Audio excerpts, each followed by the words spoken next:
What's going on, everybody? LK here, and today, while I would normally do post-tournament analysis, and it will come, this video is about Potemkin being broken. It's finally time. Potemkin's broken is what I would say. I'm sorry.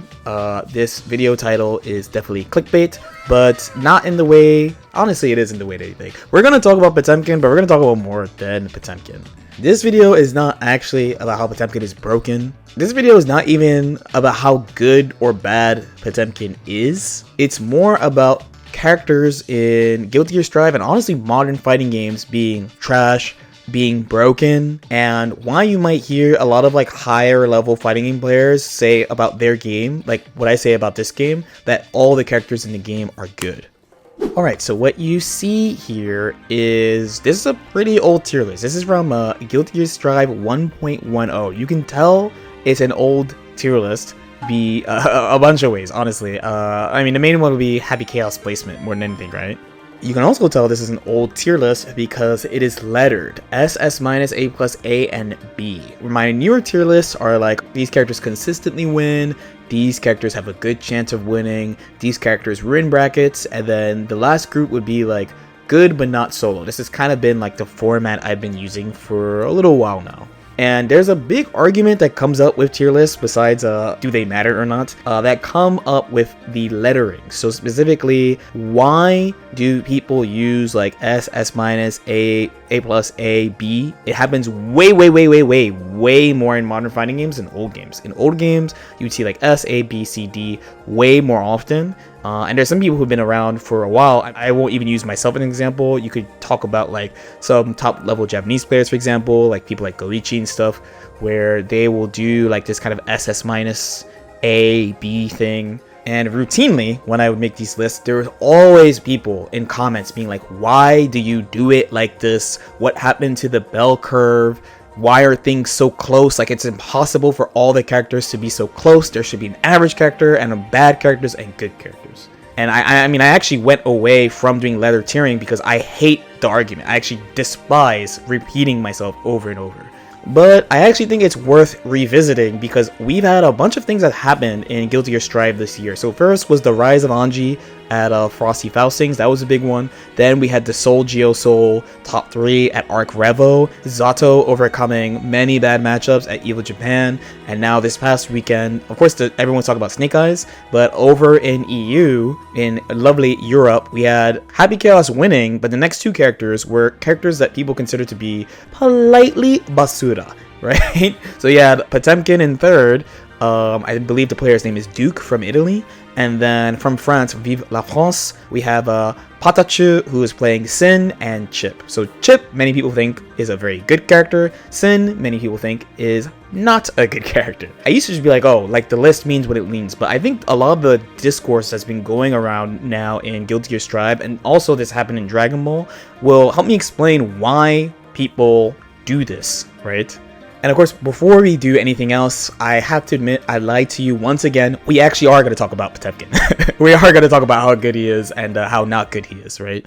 First, let's take a little look at Potemkin's history in the game. I mentioned it in another video pretty recently, but when the game came out, Potemkin was really good. Like, he was really good. Like, really good.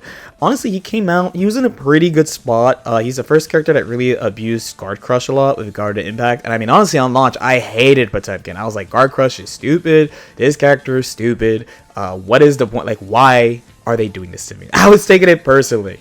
But what we learned, and I think it's less about what we learned over time and what really it's what they did to other characters over time, where the Potemkin stocks just like went lower and lower and lower. And it was really common for like North America EU tier lists to rate Potemkin really poorly around like October to like December-ish of the first year of Guilty Gear being out. So like the first like 3 to 6 months, people are like, Potemkin, you know, all these new characters, all these buffs, and then don't give Potemkin anything. During this time though, you know, Potemkin actually was rated decently in Asia region. Not like, I'm not saying they were saying like, oh, he's top tier, you know, but you know, he wasn't rated like bad. So what do people say are the main problems with Potemkin? So problem number 1, his defense is not so great. So this is his fastest defensive move normally. It doesn't hit people crouching. And his 2P is certainly not a fast button. So he does have Mega Fist, which is a pretty unique defensive option. He's off the ground frame 3. Back Mega Fist in particular is plus as well, which is pretty nice, but the total duration of the move is pretty long, so if someone baits you, you can get some pretty high return. This wouldn't be a common way of doing it, but just to show, you know, like you could just hit this thing if you're like ready. It depends on positioning. Like any other move, you do have to use this move well in order to maximize it, but it's still just like, you know, gets off the ground quickly, which is nice, so it might help him slip out of stuff, but he's very vulnerable while he's doing it. So like your typical big body also, he can't run, he can double jump. Not all the big bodies can double jump, like Nago cannot. He's got the juiced 6 frame backdash, so he has a bigger throw than other characters, so right around here he should be able to grab me, no problem. But the movement thing means he's not that great at like repositioning himself when he wants. He generally has to use special moves, which he is good at. Also, like most grapplers, he's tall, so he might be vulnerable to mix-ups that other characters may not be. So I have him on switching here, and also he's ready to mash. My boy's ready. So that type of stuff only works on tall characters. He's also very easy to whip punish, so he has moves that are definitely good that you should use, but they have long total duration. So kind of the same thing as Mega Fist, but think about neutral. So for example, it's 5H. If you're already ready, it's pretty easy to whip punish. Or if you're like here, you like a nice little whip punish here. The main one that everyone knows is Slide Head. And one thing you can do to train against him is just like have him backdash twice, do nothing in one recording, and have him backdash twice and do Slide Head in another recording, and try to get used to air dashing at it and punishing it on reaction. It'll help you a lot against the character. But Potemkin also has strengths, right? So system-wise, he's pretty good, like I mentioned. So he has like the 6 frame backdash, the bigger throw. He doesn't build risk as fast as other characters. He's going to do his close slash 3 times to Potemkin. So his close slash is attack level 4 also, which is not that common in the game. And it's going to build a bunch of risk right there. And we're going to compare it with Potemkin doing her 5H 3 times to him. So 1, 2, 3. So notice it's barely by the T of burst. It's, you know, slightly more, so he doesn't build risk as much as other characters. He has the most life in the game, so this is pretty important because of how a match can go, right? So Potemkin, even though he's not mobile, you know, he gets oppressed on defense and stuff. Depending on how the match goes, he might get to burst twice in a round. So like it actually is not a bad idea to burst early. And I mean, you could have something like this, where you just burst on the site, like just burst, like, you know, when you get hit and you're gonna get in a bad situation, and then try to draw the game out, do whatever you can. He's good at closing rounds quickly because his win condition does a lot of damage, but it's usually around guarded at impact, and then this guard crush has no throw protection, so you have to block either a low of some sort like this or a command grab, and the command grab leads to a lot of damage, and most characters can't take more than 2. Like if someone has 100% life, so say like Potemkin, big boy, nice, big boy. Okay, so most characters can't take 3. They can take 2, but they can't take 3. And then like normal game stuff could happen. So he kills really, really fast. And it's not limited to just blue bursting, but you could also gold burst as well. And he's way, way, way, way better with meter. With meter, he has access to all sorts of stuff that if you play the game a lot, you've seen a ton. So you have this, which usually they do a fast RC like this. You have Mega Fist RC, and of course you have the classic jump scare, Hammerfall into Pop Buster. All these things the opponent has to be pretty prepared for to deal with. Different characters deal with them in different ways, and they're all really strong options. In Hammerfall's case, it's the fact that there's armor in the way, where Mega Fist actually looks pretty similar to his jump, so it can be kind of hard to gauge, like, oh, do I 6p? As 6ping can either clash or you will lose because you are too slow. Again, results vary by character. The combination of having a lot of life, building a meter, especially if the new meter changes in this patch, and bursting, whether or not you gold burst or blue burst quickly, means he can draw rounds out and he has a lot of chances to actually turn the round around. And I think the conversation that you actually have to pay attention to here, and like the words you have to pay attention to, are what the characters are good and bad at. So when you think about this tier list discussion and stuff, a comment I would get a lot is, why do you think all the characters are good in the game? And I used to actually think legit this was a really dumb question. I'm like, why do people ask this all the time? But the more I thought about it, especially more recently, the more I'm like, from a competitor's perspective, it is not really a dumb question. Like, when I think about how I make tier lists today, right? From a competitor's perspective, why would you pick a character that you think you need to play another character with? That does make a lot of sense.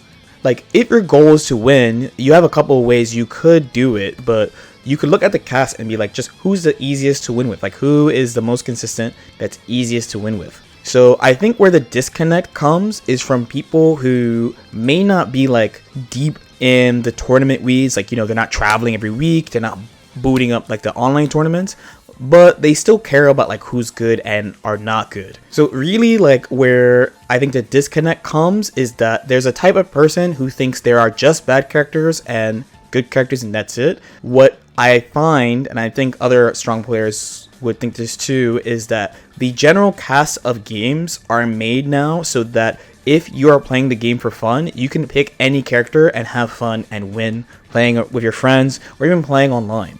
This was a huge theme in Dragon Ball and how they balanced Dragon Ball. Like, at the beginning, it's probably like 7 out of like the 22, 23 characters were like playable.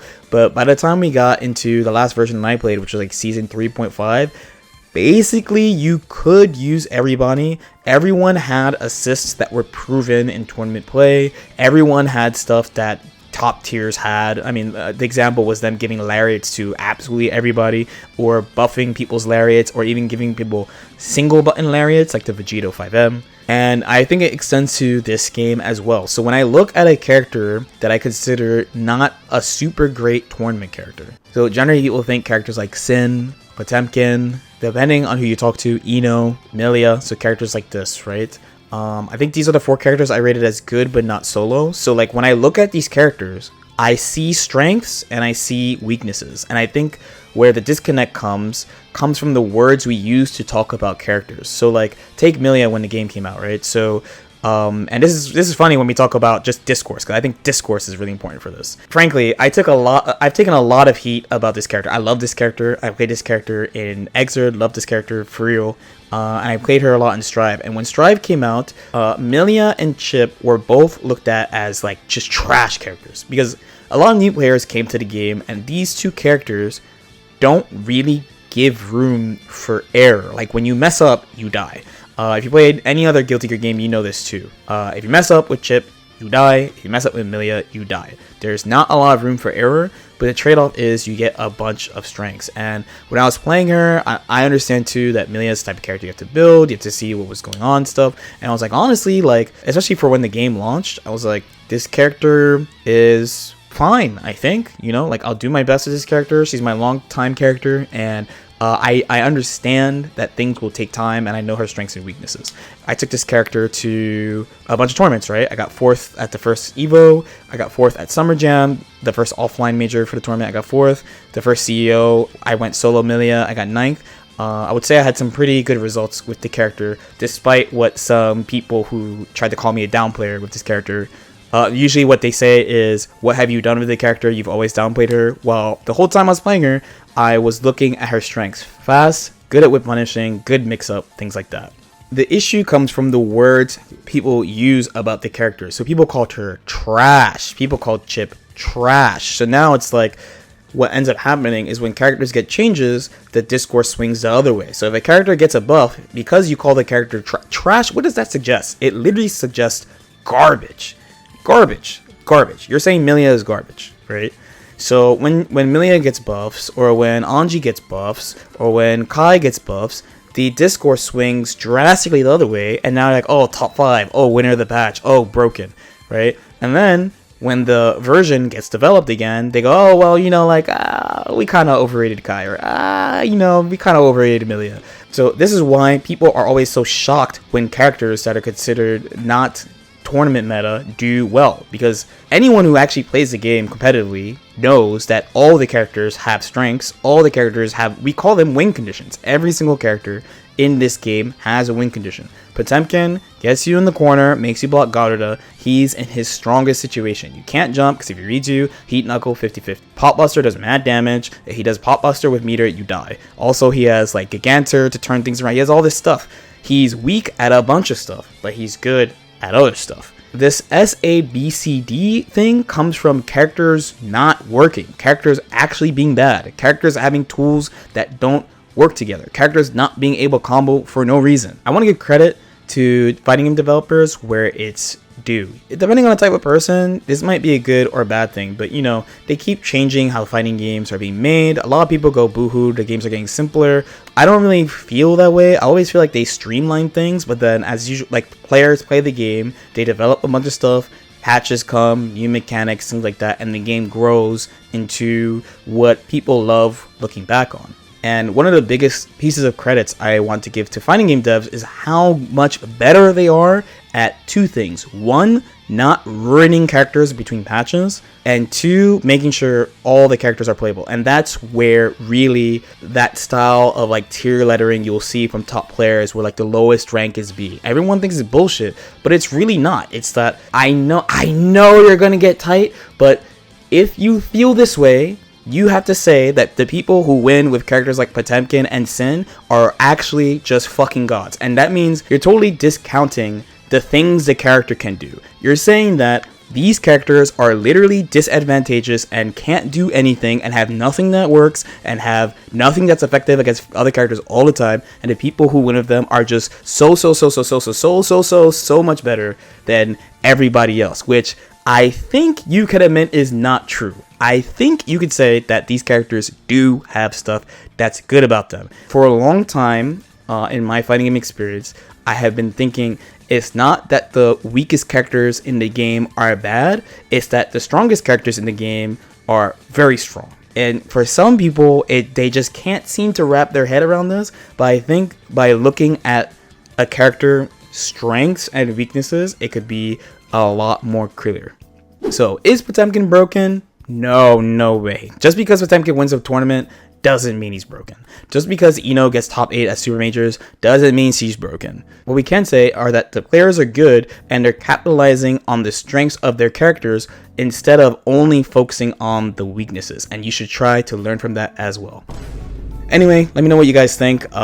This one really came full circle, huh? I mean, I really truly stopped using the lettering tiers because of this argument, but you know, Strive has been making me think about a lot of things in fighting games, and this is just another one of them. As usual, if you have any questions or comments, definitely feel free to leave them in the comment section below. We're still doing the Patreon thing, so shout outs to all the patrons out there doing viewer request videos over there if you're interested in that. Like and subscribe if you guys feel like it, and I'll see y'all next time. Peace out.